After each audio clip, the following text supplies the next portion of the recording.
मेरी जो गाइडेंस है वो मेरी दीदी बहुत अच्छे से मुझे गाइड करती थी, पढ़ाती थी, तो गाइडेंस बहुत अच्छा मिला और जिससे मैं बहुत अच्छे से पढ़ाई पे फोकस करता था अपनी। कि हमारी फाइनेंशियल कंडीशन इतनी अच्छी नहीं थी कि मैं बाहर जाके कोचिंग कर सकूं, बाहर जाके पढ़ाई कर सकूं। 12th में यकीन बैच जब मैंने लिया था तभी भी मुझे भरोसा था कि अगर पीडब्ल्यू का कोई बैच है तो एब्सोल्युटली वहाँ पे चीज़ें सही ही चल रही होंगी। जब मेरा एग्ज़ाम था उसके 1 मंथ पहले ही पापा की डेथ हो गई और वो जो पीरियड था, जो 2 महीने मेरे पापा बेड में थे, वो काफ़ी मुश्किल था मेरी पढ़ाई के लिए और मैं पढ़ता रहा। उस समय भी पढ़ाई में मैंने सबसे ज़्यादा ध्यान दिया है वो है शॉर्ट नोट्स बनाना। लास्ट के 1 महीने में हमारे रिवीजन सेशन चल रहे थे, हर एक चैप्टर का रिवीजन क्वेश्चन के थ्रू कराया जा रहा था, तो वो मैंने अटेंड करा है। मैंने टोटली अलग सर के लेक्चर देखे हैं। अलग सर को मैं तब से फॉलो कर रहा हूँ जब से उनके 2 मिलियन सब्सक्राइबर्स थे। नमस्ते एवरीवन, मेरा नाम हिमांशु सोनी है और मैं सतना से बिलोंग करता हूं, जो कि मध्य प्रदेश का एक छोटा सा शहर है।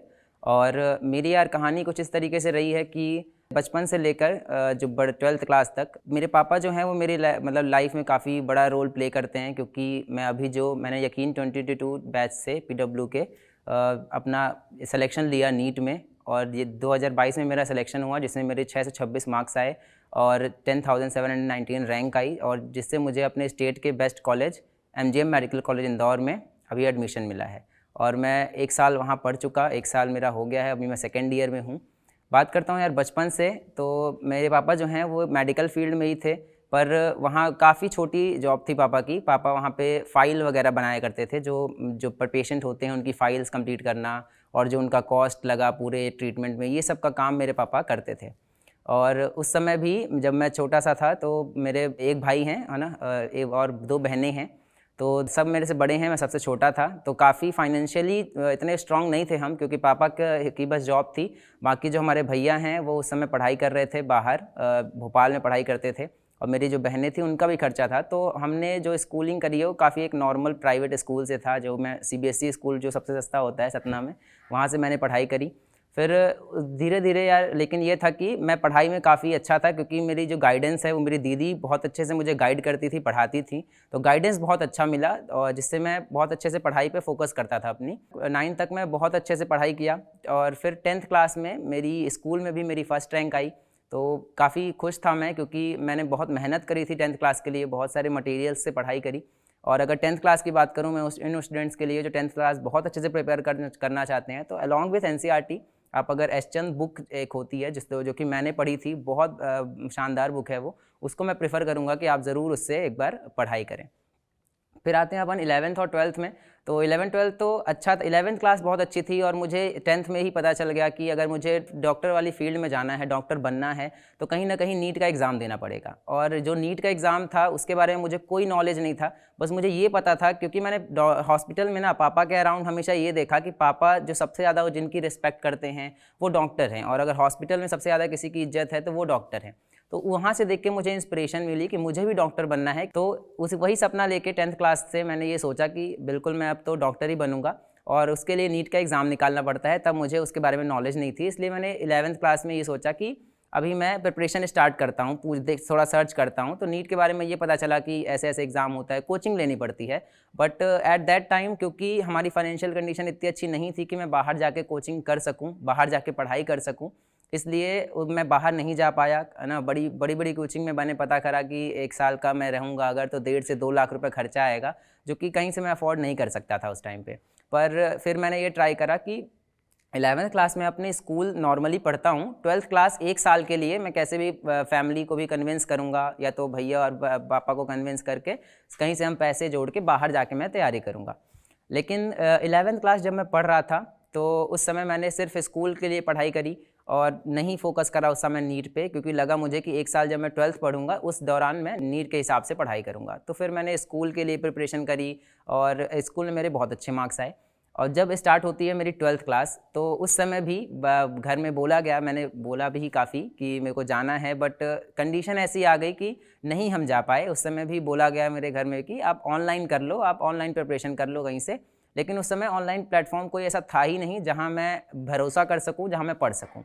और तब मेरी लाइफ में आए अलग सर, क्योंकि अलग सर का ये बहुत बड़ा कंट्रीब्यूशन ये है कि ना मैं कभी 11th में कोचिंग गया, ना मैं कभी 12th में कोचिंग गया, कोई प्राइवेट कोचिंग मैंने स्कूल के अलावा नहीं ज्वाइन करी। मैंने टोटली अलग सर के लेक्चर देखे हैं। अलग सर को मैं तब से फॉलो कर रहा हूँ जब से उनके 2 मिलियन सब्सक्राइबर्स थे और काफ़ी कम, जब मैं वो वाइट बोर्ड में पढ़ाते थे वो, तब मैं पढ़ता था उनसे और बहुत अच्छे समझ में आता था। मेरी स्कूल की सारी चीज़ें सिर्फ अलग सर के लेक्चर से हो जाती थी। अब जब 12th में आए तो सर का पता चला कि सर ने एक यकीन बैच लॉन्च करा है, बट वो क्या हुआ कि जब मैं आधे 12th में था, 6 महीने में 12th में पढ़ चुका, तब वो बैच लॉन्च हुआ था। और मैंने 12th की प्रिपरेशन ये सोच के करी थी कि अब मैं नीट पे प्रेयर करूँगा, अपने से खुद से पढ़ूंगा। तो मैंने एक कोचिंग के मॉड्यूल बाय करे थे और सिर्फ वहीं से पढ़ाई स्टार्ट करी। एक छोटी सी दुकान है मेरी, जिसमें हम लोग चांदी वगैरह जोड़ने का काम करते हैं और चांदी थोड़ा बहुत बेचते भी हैं। फिर 2 साल होते ही जब 12th में था मैं, 3 महीने मैंने पढ़ाई करी खुद से, लेकिन वो पढ़ाई ठीक चल रही थी। बट अचानक से ये सिचुएशन आ गई कि लीवर कैंसर हो गया, पापा को डिटेक्ट हुआ। तो पापा, मेरे बड़े भैया, मेरी माँ सब चले गए चंडीगढ़, पीजीआई चंडीगढ़, वहाँ उनका इलाज करवाने। और हम ये उम्मीद से गए थे कि 1 महीना जो है उसमें मेरा पापा का इलाज हो जाएगा और मेरी पढ़ाई भी ठीक चलती रहेगी, मैं 12th क्लास में एग्ज़ाम दे लूँगा। बट 12th क्लास में क्या हो गया कि पापा का जो इलाज था वो 6 महीने तक खिंच गया, 6 महीने तक स्ट्रेच हो गया, क्योंकि वो कोरोना का टाइम चल रहा था। वहाँ पे ऑपरेशंस नहीं हो रहे थे, कभी हॉस्पिटल बंद हो जा रहा था, कभी डॉक्टर अवेलेबल नहीं हो रहे थे। ऐसे ऐसे करते करते 6 मंथ का जो टाइम था वो पापा लोग का वहाँ बीत गया चंडीगढ़ में। और एट दैट टाइम मैं प्रिपरेशन मेरी बहुत ज़्यादा ख़त्म हो चुकी थी, मैं भी बिल्कुल टूट चुका था। क्योंकि 12th क्लास में ये होता है कि अगर नीट के लिए प्रिपेयर कर रहे हो तो आपको दिन भर घर में रहना पड़ता है। बट मैं दुकान में बैठता था पूरे दिन, सुबह 11 बजे से रात के 8 बजे तक मैं दुकान चलाता था अपनी और उसको मैनेज करता था। हालांकि दुकान हमारी इतनी बड़ी नहीं है, पर उसमें बैठना इंपॉर्टेंट था, क्योंकि घर का खर्चा सिर्फ अभी उस समय सिर्फ दुकान से आ रहा था। इसलिए मैंने दुकान चलाई, पूरे दिन वहीं पे जो भी मेरे से पढ़ाई हो पाती थी कर पाया। लेकिन 1-2 महीने में पढ़ पाया, लेकिन जब बहुत सारी सिचुएशन ऐसे दिमाग में आने लगी कि वहाँ पापा का भी कुछ ठीक नहीं हो रहा है, यहाँ भी ठीक सब कुछ नहीं चल रहा है, तो फिर मैं पढ़ाई की तरफ बिल्कुल हट गया था। और 4 से 5 महीने मैंने पढ़ाई बिल्कुल नहीं करी है 12th क्लास में, और छूट गया था मेरा सब कुछ। मैं भी उम्मीद हार गया था कि अब मैं जो चाहता था कि मैं डॉक्टर बन पाऊँ, शायद मैं वो नहीं बन पाऊँगा। और फिर मैंने दीदी से, मेरी दीदी हैं, वो मेरी दुकान में मेरी हेल्प भी करती थी थोड़ा बहुत, तो उनसे मैंने बोला भी था कई बार कि शायद अब मैं नहीं बन पाऊँगा डॉक्टर, क्योंकि मुझे दुकान में बैठना पड़ेगा, हमेशा चलानी पड़ेगी ये दुकान। लेकिन 6 मंथ बाद उनका जब ऑपरेशन हुआ तो पापा लोग मेरे वापस आए। टोटल का जो 6 मंथ था मैंने दुकान चलाई, पढ़ाई नहीं करी। फिर 12th क्लास के लिए मेरे पास 1 महीना या 2 महीने बचे थे और मैंने प्रिपरेशन करी कि अब पापा लोग आ गए थे, भैया लोग भी थोड़ा बहुत दुकान संभाल लेंगे, मम्मी लोग, सिर्फ मैं सोच रहा था 12th का प्रिपेयर कर लेता हूँ, 12th में अच्छे नंबर आ जाने चाहिए। फिर मैंने 2 महीने कस के पढ़ाई करी, किसके लिए? 12th बोर्ड के लिए। और 12th बोर्ड्स में ये हुआ अंत में कि उस साल 12th बोर्ड्स का एग्ज़ाम ही नहीं हुआ, क्योंकि 2021 में कोरोना का बहुत ज़्यादा हाई पीक चल रहा था, तो फिर हमारा एग्ज़ाम नहीं लिया गया और मैंने एग्ज़ाम दिया भी नहीं। और मेरे काफ़ी अच्छे नंबर आ गए, क्योंकि प्री बोर्ड मैंने जो दिया था वो मेरा अच्छा था और प्री बोर्ड से ही मार्क्स बनने थे, तो उससे भी मेरे अच्छे नंबर आ गए। और मैं बाय गॉड आप बोल सकते हो कि ब्लेसिंग थी भगवान की, कि उसमें भी 12th क्लास में भी मेरे स्कूल में अपनी first rank I. And I was happy for that, कि अगर 6 महीने नहीं पढ़ा है फिर भी मेरी 95.6% 12th में आ गए थे, तो मैं बहुत खुश था, क्योंकि 10th के बेस पे और प्री बोर्ड के बेस पे मेरे नंबर बने। लेकिन अब बात आती है कि जब पापा लोग आ गए तो पापा हमारे स्टेबल होने लगे थे, ऑपरेशन उनका उस समय सक्सेसफुल लग रहा था हमें। 2 महीने तक उन्होंने प्रिपरेशन जो हम मतलब थोड़ा बहुत वो ठीक हुए और फिर वो दुकान में बैठना स्टार्ट कर दिए थे। तब मैंने फिज़िक्स वाला का, जो कि वो 2nd बैच का था, 2022 बैच का यकीन बैच ज्वाइन करा था जून में आई थिंक। और फिर मैंने डिसाइड करा कि मैं घर से ही ड्रॉप लूँगा, बिकॉज मेरे पापा में बहुत सारा पैसा हमने उनके इलाज में लगा दिया था। 5 से 6 लाख रुपए उनके इलाज में लग गए थे और हमारे पास कुछ नहीं था कि मैं बाहर जाऊंगा 1.5 से 2 लाख की तैयारी करूंगा, ऐसा कुछ उम्मीद नहीं थी मुझे।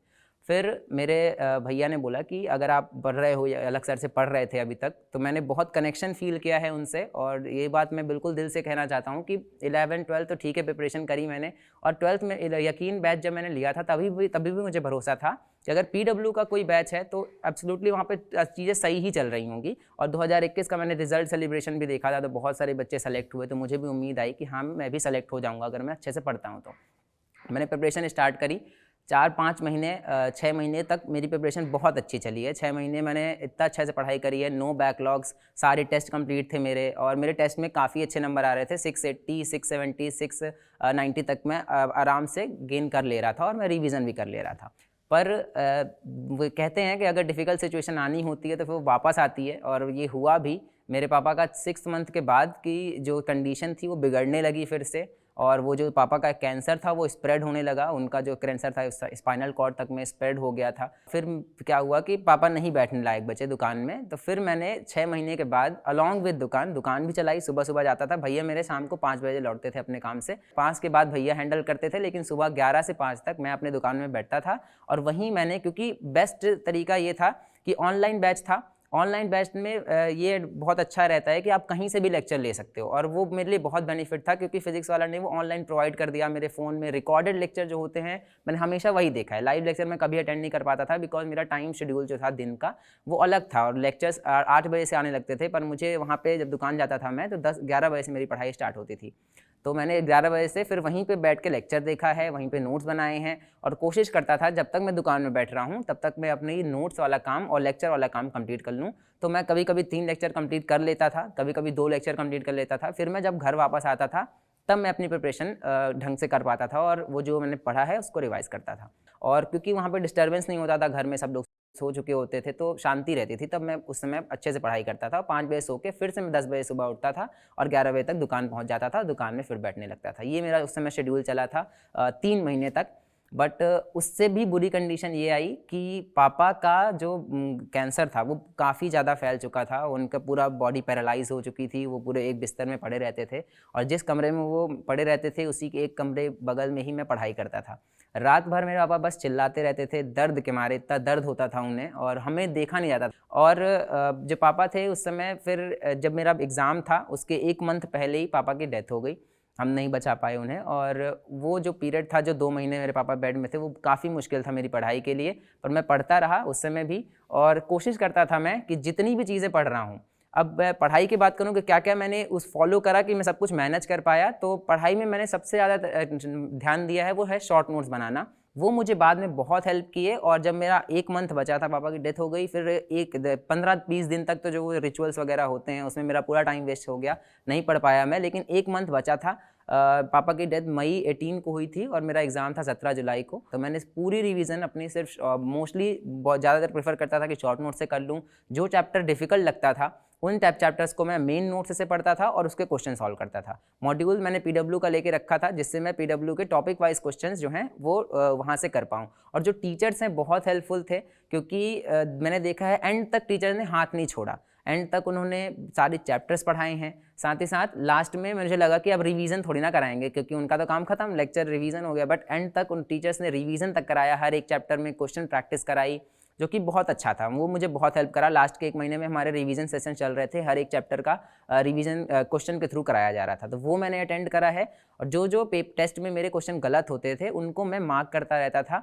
तो शुरू में जब मैंने AITS जो टेस्ट सीरीज़ होती है, मैं सबको प्रेफर भी करूँगा कि वो ज़रूर देनी चाहिए। उसमें पार्ट टेस्ट जो होते थे उसमें शुरू में मेरे नंबर आते थे 550, 560, लेकिन मैंने वीक टॉपिक्स पे वर्क करा, और जो वीक टॉपिक्स थे उनको मार्क करके अलग से पढ़ा, उन पे क्वेश्चन प्रैक्टिस करी। ये करते करते धीरे धीरे मेरे मार्क्स जो हैं वो एंड तक जो AITS मैंने दिए हैं वहाँ 640, 650, 660 तक मार्क्स पहुँच गए थे। तब मुझे बहुत सेटिस्फैक्शन मिला कि अब मेरा सिलेक्शन हो जाएगा। फिर मैंने एग्ज़ाम जब दिया तो एग्ज़ाम में भी एक कहानी है कि मैंने सोचा था कि बायो का जो पेपर होगा वो थोड़ा सा ईजी आएगा, मैं उसको जल्दी अटैम्प्ट कर लूँगा। बट बायो का पेपर 2022 में काफ़ी लेंदी था, और मैंने फिजिक्स से स्टार्ट किया, फिजिक्स किया, केमिस्ट्री किया, और बायो में मेरे जूलॉजी के जो बी सेक्शन में 8 क्वेश्चन मेरे छूट गए थे, लेफ्ट हो गए थे, और वो मेरे लिए काफ़ी ट्रेजिक था कि यार मैं क्या करूँ अब, तो वो छूट गए हैं, शायद मेरा सिलेक्शन नहीं होगा।